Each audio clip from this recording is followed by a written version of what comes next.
All right, today we're John Lytton with Performance Unlimited. How are you, John? Doing great, man. I appreciate you being able to invite me in on this. Yeah, I'm looking forward to it. So today we're going to cover some interesting topics which we usually don't, as coaches, get the opportunity to do when we're on the pitch.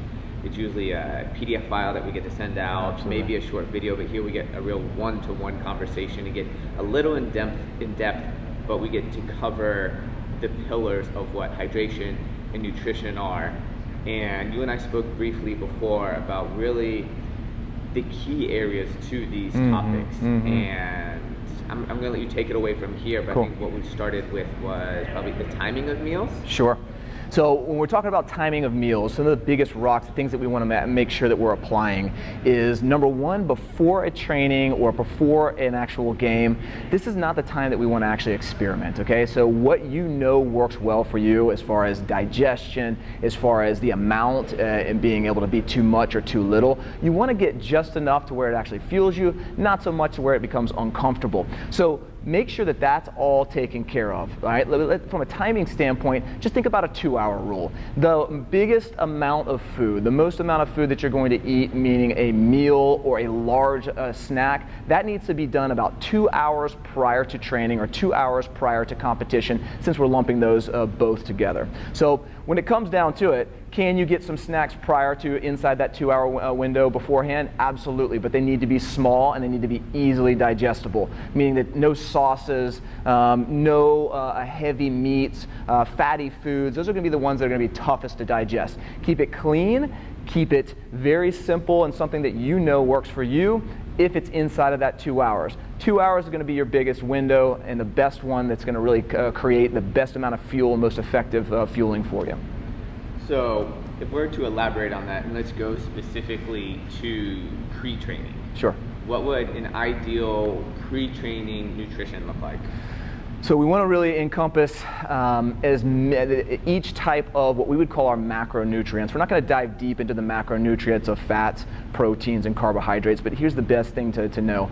The more that you eat closer to whole food, the better. Meaning that the packaged stuff, the preservatives, the processed items of food are going to be much more difficult for you to be able to utilize efficiently and effectively as fuel, so that your performance is going to be raised to the highest standards. So what do I mean by whole foods?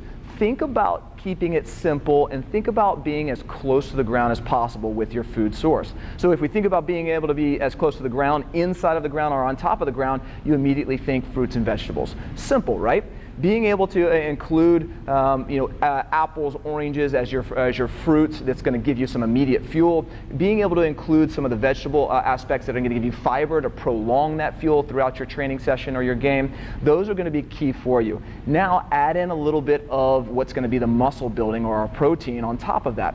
That's going to be sometimes our animal fats, or there are vegetable or plant foods that have animal proteins. There are going to be plant-based proteins as well. Think about nuts, think about beans and legumes, but those things are typically a little bit more difficult to digest. Let's keep those a little bit more towards the 2 hours. So I want to be able to have a fruit and vegetable involved, and I want to be able to have a protein involved. And we can list some of the proteins out for you guys, but if you're going to think about animal proteins, you're going to think about the less legs better.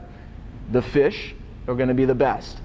Couple of legs, your chicken, your poultry, and turkey, that's going to be a little bit more ideal. And then last but not least, you're going into beef, going into pork. Those things, you want to keep those outside of that 2-hour window, pre and post, to make sure that you're utilizing that as best as possible. Perfect.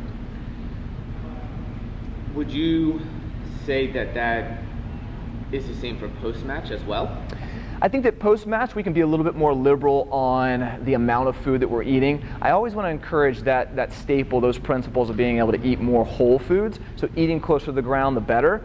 But post is going to be the amount, the quantity that is going to be the biggest differentiator. So being able to eat, whether it's 45 minutes, 30 minutes, an hour, you may not be as hungry post as you are pre, just because of the amount of work that you just did, but you have the freedom to being able to eat what you want, especially wanting to get in a lot of the nutrients that you actually lost through training. So build out a little bit more quantity, build out that full meal, and still keep it as whole food as possible. So we touched on the food And that's one that I feel is very important, but we haven't touched on hydration yet. Yeah. Maybe we go a step backwards and we go back to pre-training. Sure. Let's see, how would you ideally tell one of your players or athletes to properly hydrate pre-training or pre-match? Love it. There's a couple of rules from a hydration standpoint. I'd say for the whole of the day, the most important number to think about is half of your body weight in ounces of water, okay? So let's just say, a 150-pound athlete, maybe some of your bigger, younger athletes, but just a round number, 150 pounds, you're taking that in half to 75. The 75 ounces of water are what we want to get throughout the day, not including your training water, okay? So how do I actually do that? The easiest way to do that is be able to buy something, a jug, a bottle that the ounces of water are already there, 32 ounce, and keep that with you and keep filling that up until you actually hit that 75%, or your half of your body weight.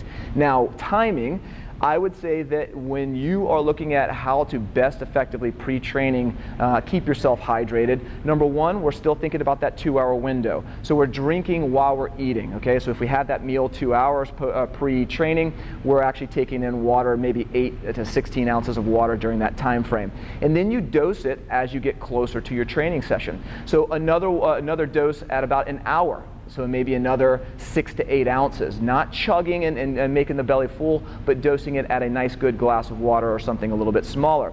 And then just prior, you can still continue to get the swigs of water, within 30, 15, even 10 minutes prior to your training session as well. Another piece that I would actually add is the relationship that we actually have to sports drinks. So yes, we are athletes, but we've got to be careful about taking in all of that sugar, all of that processed ingredients that may not be best for us from a performance aspect. So fast rule. Number one, if it's less than 90 degrees outside, we probably aren't going to need that sport drink in hand. Number two, if we're training or playing less than an hour, we're probably not going to need that sports drink. So use the sports drink sparingly.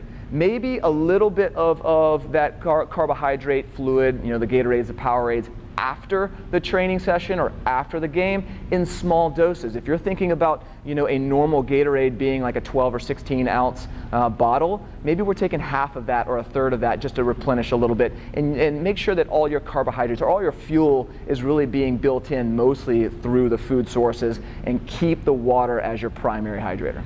What about dosing their water bottles with electrolyte tablets or powders during that training period? Absolutely. So most of the hydration specific modalities like an electrolyte tablet are not including the sugars that come along with a sports drink. So they're specific to the minerals, the micronutrients that are important, like potassium, like the magnesium, like the things that are going to keep us really fueled, our muscles contracting hard, our performance at a high level, and really being able to get the most out of it that we actually need. So if you do have access to electrolyte tablets, usually they're just sodium tablets that don't include all the sugar, I'm game for that. Yeah, I think we'll tag those in the description with the video, because I know a few, I use them personally when I do exercises, and I'm a big fan of them. I'm not a huge fan of other ones, but I like those. If someone's new to this process, what would be an immediate step they could take to test their hydration? Perfect. Well, we all know the fast and easy one, which is the color of our urine, right? So a lot of people think that it should be as clear as possible. Almost too much, right? Yeah, that's too much, okay? We say light like lemonade. Something simple, something easy. It shouldn't be dark, it shouldn't be smelly, it shouldn't be stinky. It should be clean, as in a light, almost lemonade type of color, but not so much without sugar, right? Correct. Yeah, absolutely. It shouldn't smell sweet. If you take in too much sugar, you're going to be able to smell it on the urine. So being able to have that type of test is super simple from a urine standpoint. Light like lemonade. Second one is going to be able to be something like the pinch test. If you take the back of your hand and you pinch and pull up as high as you possibly can to remove the skin away, and you drop it, it should rebound back. You can actually see mine was slow back there, okay? So a little bit of dehydration, if it's slow to come back into its normal resting phase, it should bounce right back if it's truly hydrated. Let's see. Thoughts? That's pretty good. That's excellent, Keith. Well done. Now everybody knows how to do the test.